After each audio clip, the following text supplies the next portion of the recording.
বন্ধুরা, আমার এই নয়নতারা গাছগুলোর অবস্থা দেখুন, কি ভয়ঙ্কর খারাপ অবস্থা। এই গাছগুলো অনেকটা লেগি হয়ে গেছে এবং ঠিকঠাক ফুল দিচ্ছে না। তো এই গাছগুলোর কি পরিচর্যা করলে ঠিকঠাক ফুল দেবে এবং গাছগুলোকে আবার বুশি করা যাবে, তারই জন্য আজকে এই ভিডিওটি। বন্ধুরা, সবার প্রথমে যে কাজটা করব তা হচ্ছে এই গাছটিকে কিন্তু একদম প্রুনিং করে দেব। এই গাছটিকে প্রুনিং না করলে এই গাছটা আবার নতুন করে ভালো ফুল দেবে না। এই গাছ অনেকটা লেগি হয়ে গেছে এবং এই গাছটা অনেকটা ড্রাই হয়ে গেছে, একদম মরা মরা অবস্থা। আর এই বর্ষাকালে যেই সব গাছগুলো হাইব্রিড, সেগুলো কিন্তু প্রচুর বৃষ্টির জলে ফাঙ্গাস লাগে, সেই জন্য অনেকগুলো মরার ডাল তৈরি হয়েছে, সেইগুলো আমি সবগুলোই রিমুভ করে দেবো।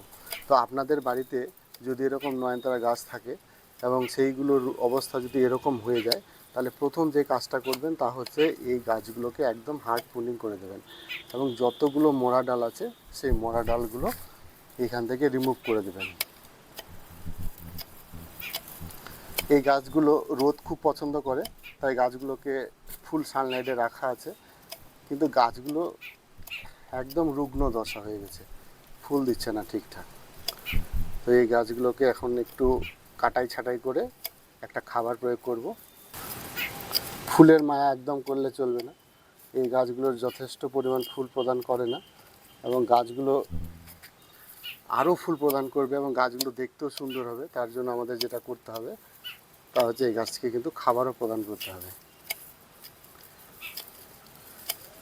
এই গাছের মাটি বেশি ড্রাই রাখা একদম চলবে না,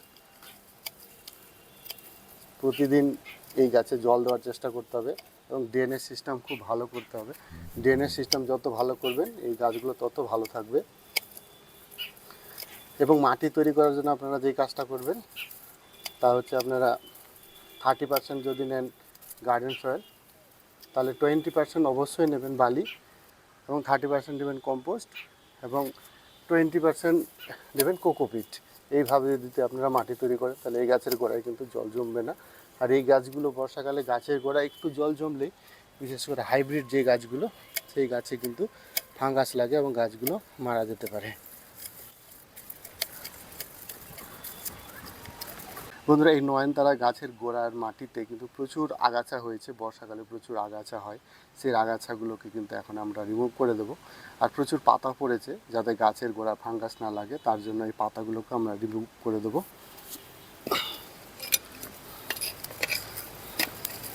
এই কাজটা অবশ্যই করবেন, নাহলে কিন্তু গাছ আপনাদের মারা যেতে পারে। এখানে অনেকগুলো ঝরা পাতা আছে, ফুল আছে, সেই ঝরা ফুল ঝরা পাতা সেইগুলো আমরা গাছের গোড়া থেকে রিমুভ করে দেবো।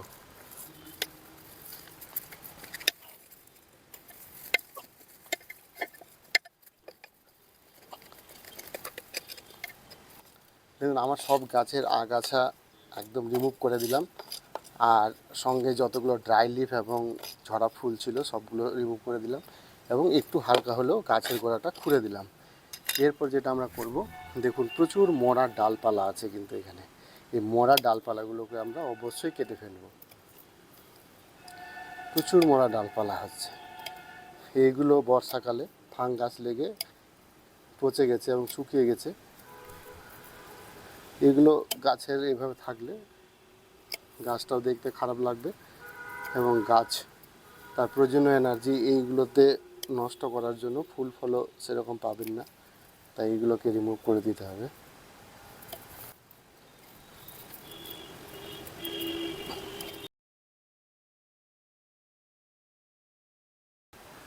আমার এই গাছের মোড়া ডালগুলোকে রিমুভ করা হয়ে গেল।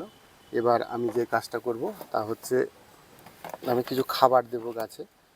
যেমন 1 চামচ এটা আমি নিয়েছি শিংকুচি,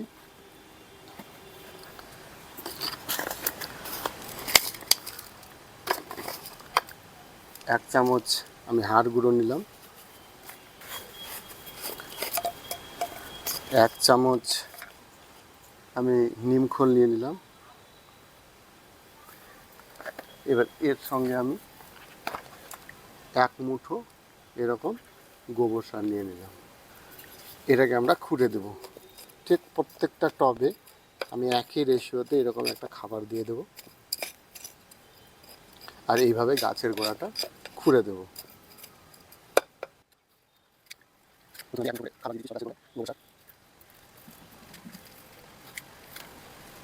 আমার গাছে খাবার দেওয়া হয়ে গেল, এবার আমি এই গাছগুলোতে জল দেব।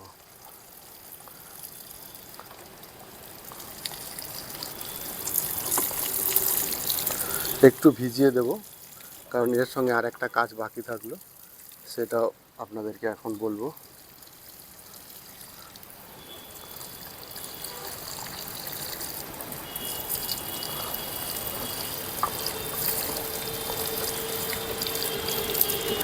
এবার আমি যেটা নিয়ে নিয়েছি সেটা হচ্ছে সাব ফাঙ্গিসাইড।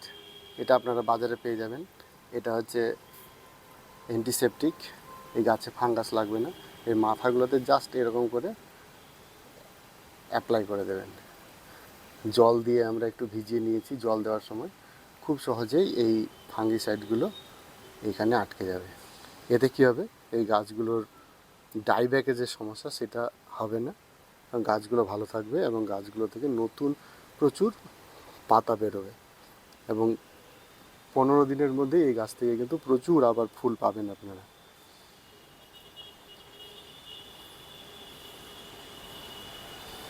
বন্ধুরা, আমার সব রকম পরিচর্যা এই গাছে প্রায় হয়ে গেল। এবার এই গাছগুলো যেখানে ছিল আবার সেখানে আমি রেখে দেবো। আর সব শেষ যে কাজটা বাকি থাকলো, তাহলে এই জায়গাটা কিন্তু যথেষ্ট নোংরা করে ফেলেছি। এই জায়গাটাকে এখন আমাকে পরিষ্কার করতে হবে। যত ডালপালা আছে সবগুলোকে আমাকে ফেলে দিতে হবে। তো বন্ধুরা, ভিডিওটা এই পর্যন্তই।